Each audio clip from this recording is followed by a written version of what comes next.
Hey guys, welcome back to GWP Creations. So we are back after a long time and we have a cool bay here and it is HYPERION Burn. Yes guys, a limit break Beyblade which was never launched in India. So this is a HYPERION Burn. Let's get into the unboxing. So first of all, I bought this as a separate piece from the Limit Breaks DX set from Yog Instinct. He's a very good seller in India. Go check out if you have time. So first of all, let's see the bay part by part. So this is the HYPERION Burn layer with the HYPERION 2 chip. The Super King core has metal in this chip. The design, the color scheme, everything is very good. So how the limit break works is when you click on these tabs, as you can see there are two tabs over here. When you click one of them, you get two wings out of the bay, just like this. So here we have these two wings out, and now all the four wings are out, guys. The design of the wings are very good. I personally like the blue color inside of it. So this is our very unbalanced disc, which is kinda messy. This is the Cho disc. Actually, there is no shape for this disc, guys. So it activates the limit break in the first click, and the limit break activates in the first click for HYPERION Burn, in the second click for Helios Volcano, and in the third and final click for Lucifer the End.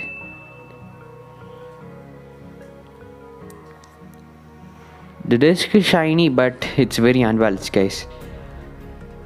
One side has full metal on it and the other side has nothing. This is a very bad disc. So this is our XE Dash plus X chip. This is the Dash version of the XE driver we get from Super HYPERION. Along with that, we get a extra chip which is at the bottom. This yellow part is rubber. So this is the metal chip. It's just like a plate at the bottom of the driver. Even Helios Volcano has one like this. It is known as Z chip. Once you put on this X plus chip, you can't free spin the XE driver anymore. It's locked in.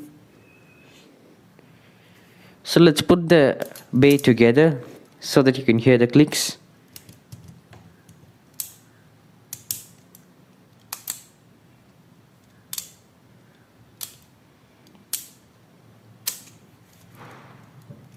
The clicks are definitely loose for a Super King bay.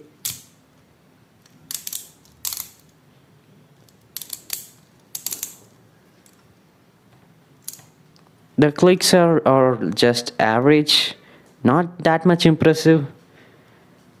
Not the worst too, but it's bad.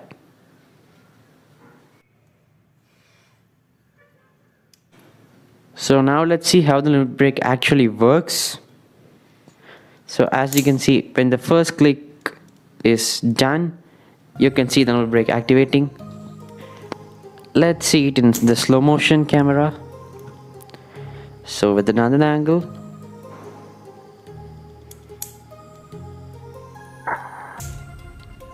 Now you can clearly see how it came out. It was very awesome, guys. So now let's do a test spin in the stadium with my proto launcher.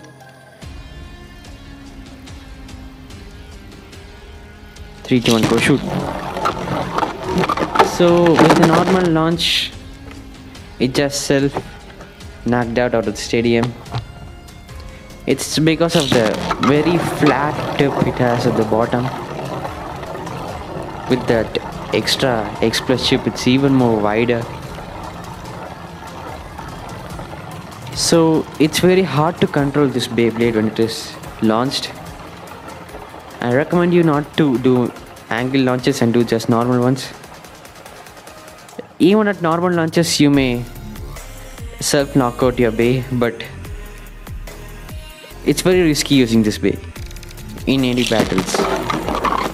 So as you can see, if you try to launch the bay like low in eye, you can never control this.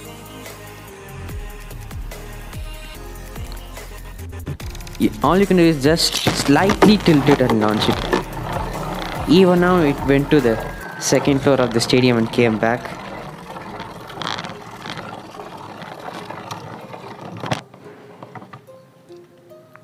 It's definitely very aggressive, guys. No control. The hits are not that very hard, but its parts are very sharp. So now let's test the bay without the X Plus chip, with just the XE dash driver with the free spinning one. 3, 2, 1, go shoot. So there we have a perfect flower pattern. So I recommend you to not use that X Plus chip. This thing is not really useful. But the chip of Helios Volcano, which is the Z chip, is very useful, guys.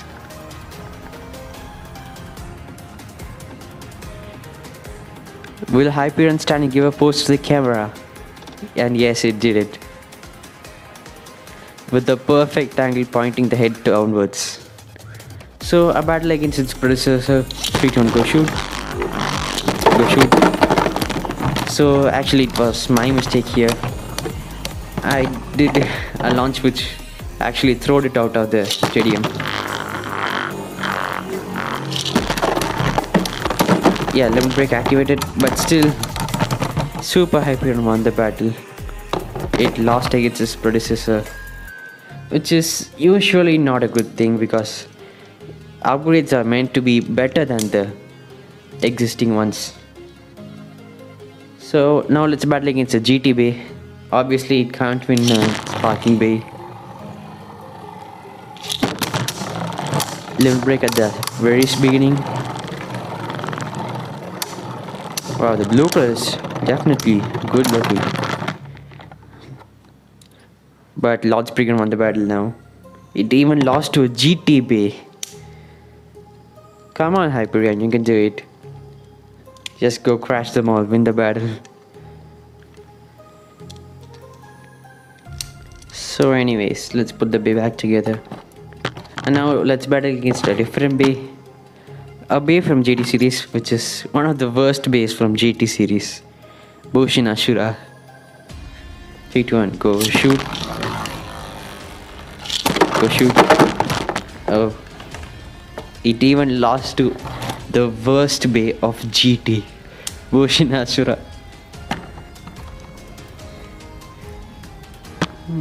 It's definitely bad. You can see how its performance is.